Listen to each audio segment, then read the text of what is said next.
নমস্কাৰ আপোনালোক সকলোকে মোৰ চেনেলৰ অন্য এটা ভিডিঅ'লৈ স্বাগতম জনাইছোঁ। আশা কৰিছোঁ আপোনালোকৰ সকলোৰে ভাল। আজি যিহেতু বহাগৰ 1 তাৰিখ ৰাতিপুৱাই জেঠাই ফোন কৰিলে জলপান খাবলৈ বুলি, তালৈকে বুলি ওলাইছোঁ। বলক তেতিয়া আমি জেঠাইৰ ঘৰলৈ যাওঁ। আৰু এতিয়া আমি দুইজনী বাই ভনী ওলাই আহিছোঁ জেঠাইৰ ঘৰলৈ বুলি। আৰু বায়ে আকৌ ছিঙি দিছে, মানে মামাৰ ঘৰৰ বায়ে আকৌ ছিঙি দিছে আমাক তগৰ ফুল। বিহু বতৰ খোপাতটো বুজিবই লাগিব। ৰঙালী বিহুৰ হিয়া ভৰা শুভেচ্ছা গৈছিলোঁ। আৰু আমি তিনি গাভৰুৱে আমাৰ গাঁৱৰ মাজে মাজে খোজকাঢ়ি জেঠাইৰ ঘৰলৈ বুলি গৈ আছোঁ। বিহু বতৰত গাঁৱৰ পৰিৱেশটো সঁচাই বহুত বেছি ভাল লাগে, নহয়নে বাৰু? আৰু আমি তিনিজনী আকৌ চাদৰ মেখেলা পিন্ধি আহিছোঁ জেঠাইৰ ঘৰত জলপান খাবলৈ বুলি। আহোঁতে যে আমি কথা পাতি কেতিয়ানো জেঠাইৰ ঘৰ পাই গ'লোহি, গমকে নাপালোঁ। আৰু এতিয়া আমি জেঠাইৰ ঘৰ পাই গ'লোহি। জপনা খুলিয়ে ডাইৰেক্ট আমি বিহু নাম জুৰিছোঁ। কিজানি আমাক জেঠাই দক্ষিণা দিয়ে। আৰু এয়া পাকঘৰত যিহেতু বৰা চাউল বনাই আছে বুলি গম পালোঁ, সেয়েহে ডাইৰেক্ট মই পাকঘৰলৈকে গুচি আহিলোঁ। আৰু এনেকুৱা কেঁচা পাকঘৰত কিন্তু খানা বনোৱা মজাটোৱে বেলেগ। আৰু এয়া দেখিছেনে, আমাৰ কাম কৰা ছোৱালীজনীয়ে কাম কৰিলেহিয়ে। এয়া জেঠাই আকৌ ভাগিনীয়েক ভতিজাকহঁতক পূৰা আঠা থকা দৈ টেকেলিৰ পৰা উলিয়াই আমাক খাবলৈ দিছে দেই। জলপান খাই হোৱাৰ পাছত আকৌ আমাৰ ইয়াত কোন আহিলে দেখিছেনে? আমাৰ লুটুকণ আকৌ। মাহী চাৰিজনী আমি মিলাই তাক পূৰা বিহু নচোৱালোঁ। জলপান খাই ঘৰলৈ আহি থাকোঁতে দেখিছোঁ যে আমাৰ চোতালত বিহু গাই আছে। আৰু ইহঁতক দেখাৰ লগে লগেতো মোৰ পূৰা শৈশৱকাললৈ মনত পৰি গ'ল। কাৰণ এনেকুৱা প্ৰখৰ ৰ'দত অকণো ভাগৰ নলগাকৈ, অকণো ৰ'দ নলগাকৈ আমিওতো এনেদৰে বিহু গাই ফুৰিছিলোঁ। সঁচাকৈ ইহঁতক দেখাৰ লগে লগে সেই আকৌ যে অকণমানি হৈ যাম তেনেকুৱা নিচিনা লাগিলে। কাৰণ সময়বোৰ ইমান সোনকালে আগবাঢ়িছে। সিদিনাখনলৈকেতো আমি মানুহৰ চোতালত এনেকৈতো বিহু গাই ফুৰিছিলোঁ। আৰু ফূৰ্তিতে আমাৰ বাহঁতেও নাছিলে। আৰু সেয়েহে ময়ো অলপ বিহু নামকে জুৰি দিলোঁ। আৰু ইহঁতক দক্ষিণা দিয়াৰ পাছত আমি সকলোৱে ফটো মাৰিলোঁ। কাৰণ স্মৃতিবোৰ থাকিয়ে যাওক দিয়কচোন। আৰু এই অকণমানিকেইটাও সঁচাকৈ বৰ সোনকালে ডাঙৰ হৈছে পাই। সিদিনালৈকে ইহঁতকতো আমি কোচতে লৈ থকা দেখিছিলোঁ। আৰু তাকে আৰু সময়বোৰতো সোনকালে পাৰ হৈ যাবই। আৰু পিছবেলালৈ আহিলোঁ আকৌ আমি লুটুকণ ঘৰ। যেতিয়া আমি গেটখন খুলিছোঁ সি পূৰা উকিয়াই দিছে। আৰু এয়া দেখিছেনে তাৰ নাটকখন? আমি অহা কাৰণে পূৰা ফূৰ্তি পাইছে।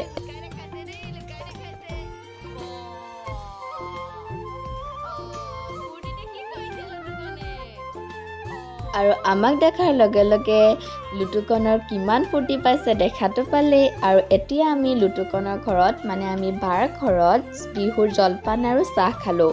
জলপান চাহ খাই হোৱাৰ পাছত অলপ সময় লুটুকণৰ লগত খেলিলোঁ। আৰু তাৰ পৰা মই বাহিৰে গ'লোঁ সংগীতাৰ ঘৰ। আৰু সংগীতাই মোক জেতুকা আৰু জলপান আৰু চাহ খাব দিলে। আৰু ঘৰ আহি দেখিছেনে, আমাৰ এয়া আকৌ ফুচকি পূৰা দিনটো বিহু মাৰিলে যে সি টোপনিয়ে গ'ল। আৰু আহিয়ে মই ডাইৰেক্ট ভাত বনাবলৈ বুলি লাগিছোঁ। কাৰণ আজি আমাৰ ঘৰত আলহী আহিব ভাত খাবলৈ। আপোনালোকে শেষলৈকে চালে গম পাব কোননো আলহী আহিব। আৰু ঠিক আছে তেতিয়াহ'লে মই বনাই থাকোঁ, আপোনালোকে ভিডিঅ'টো চাই থাকিব শেষলৈকে কিন্তু দেই। ক'বলৈ আকৌ পাহৰিছিলোঁৱে, মই আকৌ আমাৰ বিশেষ আলহীৰ কাৰণে ৰান্ধি আছিলোঁ গাহৰি মাংস। আৰু এয়া ছাইডতে বাৰু কামত মোক বায়েও সহায় কৰি দিছে দেই। গাহৰি মাংসৰ কোনো স্পেচিয়েল ৰেচিপি বনোৱা নাছিলোঁ দেখি দেখুওৱা নাছিলোঁ। আৰু মানে চিম্পলকৈ আৰু আলু আৰু বিলাহী দিয়ে বনাইছিলোঁ। কিন্তু আমাৰ থালিখনত কি আছে সেয়া দেখাই দিছোঁ। গাহৰি মাংস আছিলে, ৰঙালাও ভাজি আছিলে, বইল দালি আছিলে, আৰু চালাড আছিলে, আৰু নেমু আছিলে। বাছ চিম্পলকৈ আৰু তেনেকেই বিহুৰ সাজটো খাইছিলোঁ। আমাৰ ঘৰত বিশেষ আলহী বুলি কৈছিলোঁ যে, এয়াই আৰু আমাৰ ঘৰৰ বিশেষ আলহী। পেহীয়েকৰ ঘৰত যদি ভাগিনীয়েক ভতিজাকহঁতক বিহুৰ ভাত সাজ খাবলৈ নামাতে তেতিয়া জানো আধৰুৱা হৈ নাথাকে। আৰু সেয়েহে মায়ে আজি ভাগিনীয়েক ভতিজাকহঁতক বিহুৰ ভাত সাজ খাবলৈ আমাৰ ঘৰলৈকে মাতিলে। আৰু আমিও সকলোকেইটাই তৃপ্তিৰে খালোঁ। আৰু এয়া হৈছে বহাগৰ 2 তাৰিখৰ দিনাখন পাছবেলালৈ বুলি আমাৰ চোতালত আকৌ আমাৰ গাঁৱৰে অকণমানি কেইজনীমানে বিহু গাবলৈ বুলি আহিলে।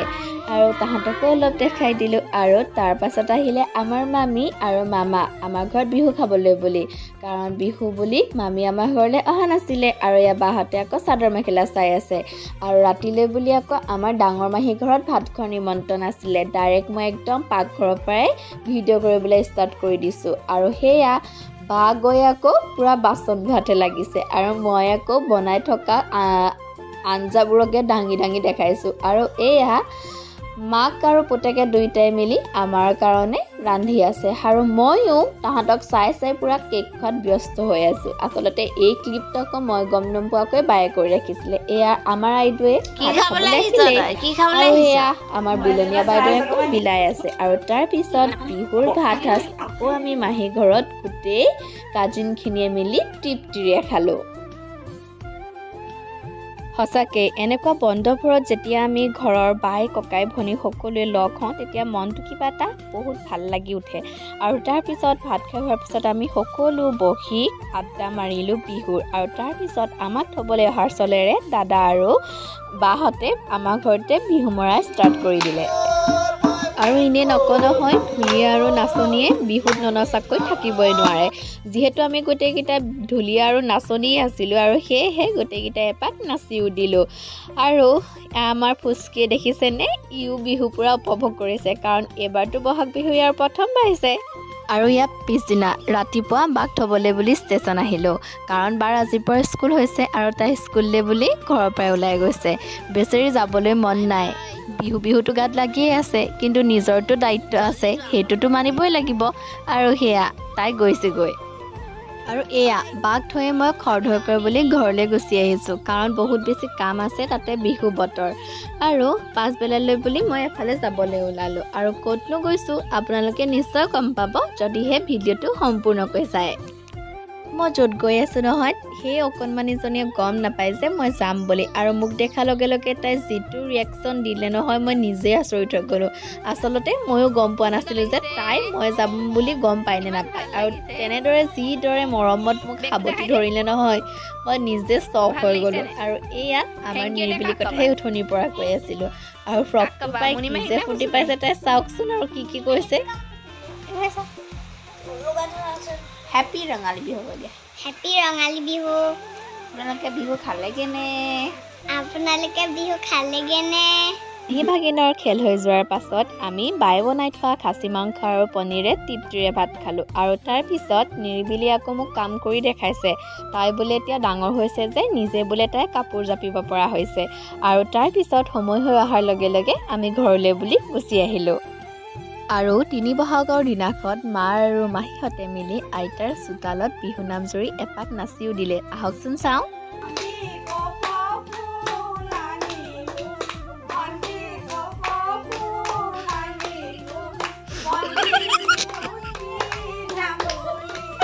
আৰু বিহু বুলি মা মাহীহঁতে গোটেই ৩জনীয়ে মিলি এপাক আইতাৰ চোতালত নাচি দিলে। আৰু যেতিয়া মাহঁতে পাণ ভৰি ভৰি গান গাই নাচিছে হাঁহিছে, মনটো কিবা এটা বৰ ভাল লাগি উঠিছিল। কাৰণ যিমানেই মানুহকেইজনী অসুস্থ হৈ নাথাকক, তাহাঁতৰ মনটো এতিয়া ৰঙিনী হৈ আছে। আৰু এতিয়া আকৌ মাৰিবলৈ আহিলে ডাঙৰ মামা ঘৰত।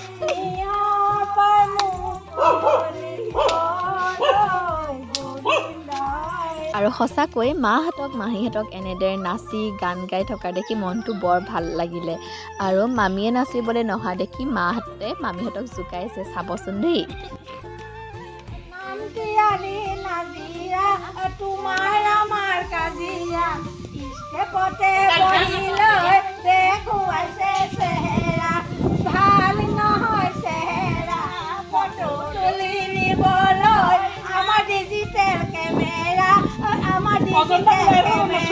মাহঁতৰ বিহু নাম গোৱাৰ শেষ হোৱাৰ পাছতে আমাৰ ঘৰলৈ আহিলে আমি হেঁপাহেৰে ৰৈ থকা আমাৰ গাঁৱৰ বোৱাৰী আৰু জীয়াৰীসকলৰ জেং বিহু দলটি। আহকচোন উপভোগ কৰোঁ।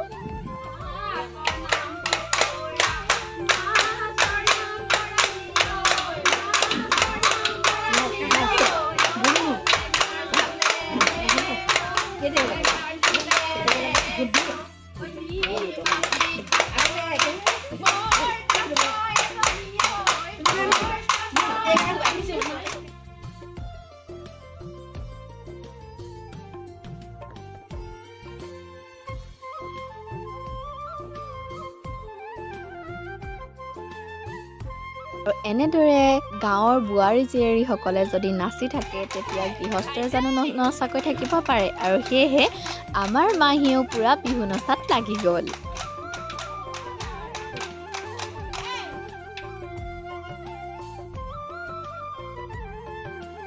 আমাৰ ঘৰত যিহেতু চাহ খাবলৈ দিয়া হৈছিলে আৰু সেয়েহে মই অকণমান ক্লিপ ৰাখি থলোঁ আৰু আমাৰ ঘৰত চাহ খাই হোৱাৰ পাছত দক্ষিণা দিয়াৰ পাছত আমি ক'লোঁ মামাহঁতৰ ঘৰত বিহু মাৰিবলৈ বুলি আৰু ইয়াতো মামাহঁতৰ ঘৰতো চবেই ধুনীয়াকৈ মিলি ধুনীয়াকৈ বিহু জুৰিলে আৰু সঁচাকৈ মনটো বহুত বেছি ভাল লাগিলে আৰু সঁচাকৈ এই বিহু যোৱাৰ কাৰণে আমি এই বহাগ বিহুৰ দিনটোলৈকে বৰ আগ্ৰহে আৰু হেঁপাহেৰে সৰুৰ পৰাই ৰৈ থাকোঁ।